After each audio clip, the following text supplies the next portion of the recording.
श्री स्वामी समर्थ. मित्रांनो, हा video चुकूनही skip करू नका. आज गुरुवार आहे, स्वामींचा सर्वात पवित्र आणि आवडता दिवस. शास्त्रामध्ये असं सांगितलं आहे की गुरुवारी स्वामींची ही एक चमत्कारी कथा केवळ ऐकल्याने सुद्धा माणसाच्या आयुष्यातील अत्यंत भीषण दारिद्र्य आणि गरिबी एका झटक्यात दूर होते. मित्रांनो, जर तुमच्या आयुष्यातील पैशांची प्रचंड तंगी असेल, डोक्यावर कर्जाचा डोंगर झाला असेल आणि नशिबाची दारे पूर्णपणे बंद झाली आहेत असं वाटत असेल, तर हा व्हिडिओ आज तुमच्यासाठी एक चमत्कार ठरणार आहे.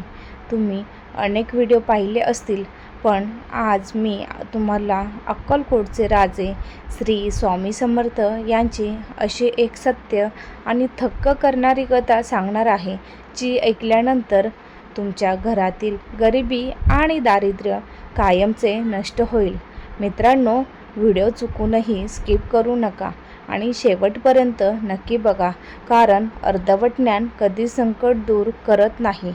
आणि कदाचित या व्हिडिओच्या शेवटपर्यंत पोहोचता स्वामी तुमच्यावरही एकदा मोठा चमत्कार करतील. ही कथा आहे एक अक्कलकोटमधील अत्यंत गरीब भक्ताची. त्याचे नाव होते बसप्पा तेली. बसप्पा एवढा गरीब होता की त्याच्या घरात एक वेळचे अन्नाची भ्रांत होती. त्याची पत्नी दिवसभर लोकांच्या शेतात मोलमजुरी करायची, तेव्हा कुठे त्याच्या घरात रात्रीची चूल पेटायची. पण या अतीव दारिद्र्यातही बसप्पाकडे एक खूप मोठी संपत्ती होती, ती म्हणजे स्वामी समर्थांवरील अढळ श्रद्धा. बसप्पा दरवर्षी न चुकता अक्कलकोटला स्वामींच्या दर्शनासाठी जायचा आणि स्वामींच्या चरणी लीन होऊन तासनतास बसून राहायचा. एक दिवस बसप्पाने ठरवले की आता या जगात माझे कोणीच नाही, जे काही आहे ते माझे स्वामीच आहे. तो घरदार सोडून स्वामींच्या सेवेत अक्कलकोटला राहू लागला. एक दिवस स्वामी समर्थांनी बसप्पाची परीक्षा घेण्याचे ठरवले. स्वामी अचानक उठले आणि बसप्पाला सोबत घेऊन गावाबाहेरच्या एका घनदाट आणि भयान जंगलात निघाले. हळूहळू संध्याकाळ झाली आणि जंगलात गडद अंधार पसरू लागला. त्या भयानक शांततेत अचानक बसप्पाला जमिनीवर काहीतरी सरपटण्याचा आवाज आला.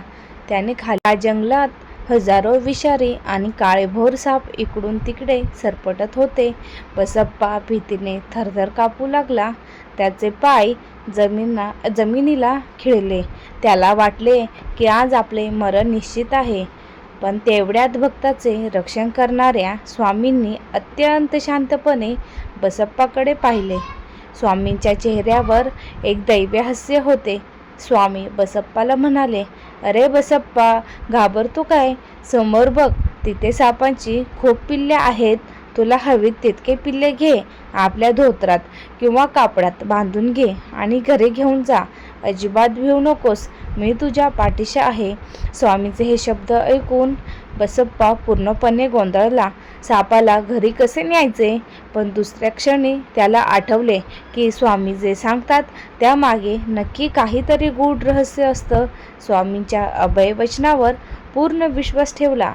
बसप्पाने डोळे बंद केले, स्वामींचे नाव घेतले आणि धैर्याने पुढे होऊन एक विषारी साप उचलला. आपल्या कापडात घट्ट गुंडाळला. स्वामींचा जय जयकार करत तो तसाच धावत आपल्या घरी पोहोचला. घरी आल्यावर तो अजूनही भीतीने थरथरत होता. त्याने आपल्या पत्नीला बोलावले आणि सांगितले, "स्वामींनी मला हे कापड दिले आहे.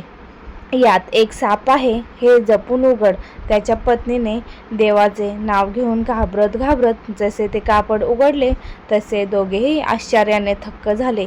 मित्रांनो, त्या कापडात आता कोणताही विषारी साप नव्हता, तर तिथे शुद्ध सोन्याची एक लख्ख चमकणारी साखळी आणि सोन्याचा तुकडा पडला होता.